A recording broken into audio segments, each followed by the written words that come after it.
ഒരു trailer Indian സിനിമയുടെ standard തന്നെ മാറ്റുമോ? രൺബീർ കപൂർ രാമനായി, സായ് പല്ലവി സീതയായി. പക്ഷെ വെറും കുറച്ച് സെക്കൻഡ് മാത്രം സ്ക്രീനിൽ വന്ന യശ് സോഷ്യൽ മീഡിയ മുഴുവൻ സ്വന്തമാക്കിയിരിക്കുകയാണ്.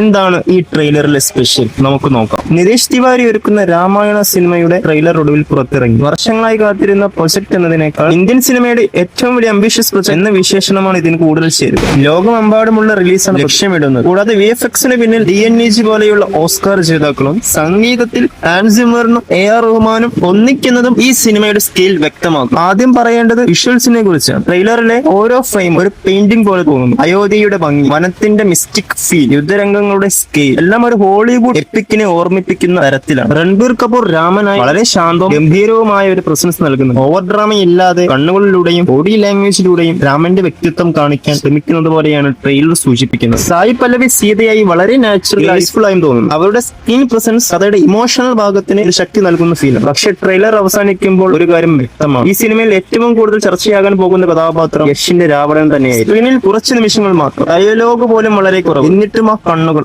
ആ സ്റ്റാൻസ്, ആ സൈലൻസ്, ഒരു വില്ലൻ എന്നതിലുപരി ഒരു രാജാവിന്റെ ഓറയാണ് യശ് കൊണ്ടുവന്നിരിക്കുന്നത്. ക്യാമറ അദ്ദേഹത്തെ കാണിക്കുന്ന ഓരോ ഷോട്ടും പവർഫുൾ. വലിയ ബാക്ക്ഗ്രൗണ്ട് സ്കോറോ വലിയ ഡയലോഗുകളോ ഇല്ലാതെ തന്നെ രാവണൻ എത്തിയിരിക്കുന്നത് പ്രേക്ഷകർക്ക് ഫീൽ ചെയ്യിക്കാൻ യശിന് കഴിഞ്ഞിട്ടുണ്ട്. അതുകൊണ്ടാണ് സോഷ്യൽ മീഡിയയിൽ ഇപ്പോൾ ഏറ്റവും കൂടുതൽ സംസാരിക്കപ്പെടുന്നതും ഈ ലുക്കും സ്ക്രീൻ പ്രസൻസുമാണ്. അതുപോലെ തന്നെ സണ്ണി ഡിയോൾ ഹനുമാനായി, രവി ദുബെ ലക്ഷ്മണനായി, മറ്റ് നിരവധി താരങ്ങളുടെ ചെറിയ ഗ്ലിംസുകളും ട്രെയിലർ കൗതുകം വർദ്ധിപ്പിക്കുന്നുണ്ട്. എന്നാലും ട്രെയിലറിനെ കുറിച്ച് ചെറിയ വിമർശനങ്ങളും ഉയരുന്നുണ്ട്. പ്രത്യേകിച്ച് ചില കോസ്റ്റ്യൂം ഡിസൈനുകളെ കുറിച്ച് സോഷ്യൽ മീഡിയയിൽ വ്യത്യസ്ത അഭിപ്രായങ്ങൾ കാണാം. അതേസമയം വിഷ്വൽ ക്വാളിറ്റിയും സ്കെയിലും മൊത്തത്തിലുള്ള അവതരണവും വലിയ പ്രശംസയാണ് നേടുന്നത്. ഓവറോൾ പറഞ്ഞാൽ ഇത് സിനിമയുടെ ട്രെയിലർ മാത്രമല്ല, ഇന്ത്യൻ സിനിമയെ ഗ്ലോബൽ ലെവലിലേക്ക് കൊണ്ടുപോകാനുള്ള ഒരു വലിയ ശ്രമത്തിന്റെ തുടക്കമാണെന്ന ഫീലാണ് നൽകുന്നത്. ഗൈസ്, നിങ്ങളുടെ അഭിപ്രായം എന്താണ്? രൺബീർ രാമനായി വർക്ക് ചെയ്ത് സായ് പല്ലവി എങ്ങനെയാണ്? പിന്നെ ഈ യശിന്റെ രാവണൻ ഈ സിനിമയിലെ ഏറ്റവും വലിയ ഹൈലൈറ്റ് ആകുമോ? കമന്റായി അറിയിക്കും. വീഡിയോ ഇഷ്ടമായെങ്കിൽ ലൈക്ക് ചെയ്യും. സിനിമയിൽ എല്ലാ പുതിയ അപ്ഡേറ്റ്സുകൾക്കും ചാനൽ സബ്സ്ക്രൈബ് ചെയ്യാനും മറക്കരുത്.